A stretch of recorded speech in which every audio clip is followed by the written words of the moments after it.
ve durmadan döner dünya. Zaman akar bitmeyen bir nehir gibi. Kayaları oyar insan önceleri, dağları yontar bir yuvaya sahip olmak uğruna. Ve evler, ve ansızın yükselen apartmanlar. Yolcular değişir, değişir durmadan isimler. Her can yolcusudur bu dünyanın. Her insan dünyaya garip bir yolcu gibi geçip gitmek için gelir. İmtihan yurdudur dünya. Hayat, arzulardan, gönül çelen oyalanmalardan, kimi zaman göğsümüzü daraltan kederlerden, kimi zamansa gönlümüzü şenlendiren sevinçlerden ibarettir. Yanıldığımızda ve yenildiğimizde, yüreğimizdeki sızıyla, avuçlarımızdaki yarayla, sarp yokuşların kanattığı ayaklarımızla hep aynı yere döneriz. Sevincimizi çoğaltan, gayretimizi artıran, cesaret ve güven aşılayan, kökleri cennette, dalları dünyada, değişen zamana rağmen durmadan yaprak açan, kadim ve mukaddes bir ağacın gölgesine sığınırız. Bir ağaç ki, Hazreti Adem'le Havva gömmüştür toprağa çekirdeğini.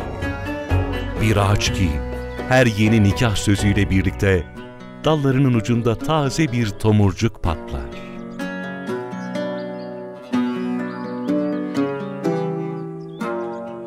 Aile kurmak, sırtta taşınan yük değil, yürekte beslenen en güçlü bağ ile, fırtınalardan korunduğumuz, huzur bulduğumuz, sakin bir limana sığınmaktır.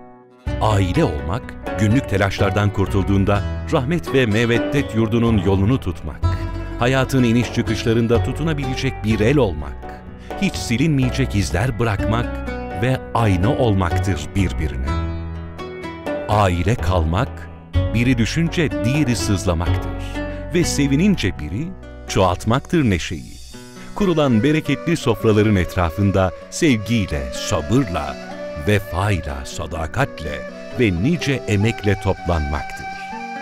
Zaman akarken dünden bugüne, önüne kattığı her şeyi tüketerek ve aşındırarak geçen, değerleri unutan, bağları koparan, sahte ışıklarıyla ana renkleri solduran, bu telaş, bu hız, bu kopuş da ne? Odaları çoğaldıkça sığamadığımız evlerimiz, aynı evin içinde her gün yenisi örülen duvarlar, uzaklaşarak ve susarak aramızda durmadan büyüttüğümüz boşluk, özgürlük adı altında bir ahtapot gibi bizi saran yalnızlık, riya ve gösteriş için çiğnenen mahremiyet ve kalkan sır perdeleri. Durdurak bilmeden savrulan zihinlerimizle sormalıyız kendimize şimdi. Bir ahde mi, bir hevese mi imzalarımız? Sanal mı yoksa gerçek mi birlikteliğimiz? Aynaya baktığımızda her gün ne kadar kendimiziz hala? Ard arda sorular. Haydi bir ses ver. Eşsiz bir hazinem, kıymetli bir emanetim var. Annem, babam, eşim ve yavrularım için çabam. Ailem ve akrabalarım için sözüm var. Haydi. Su ver, can bulsun dallarıyla o mukaddes ağaç. Aileni yaşat ve değerleriyle yeşert. Yeşert ki yuvan cennetin olsun. Ey Rabbimiz, eşlerimizi ve çocuklarımızı bize göz aydınlığı kıl ve bizi Allah'a karşı gelmekten sakınanlara önder eyle.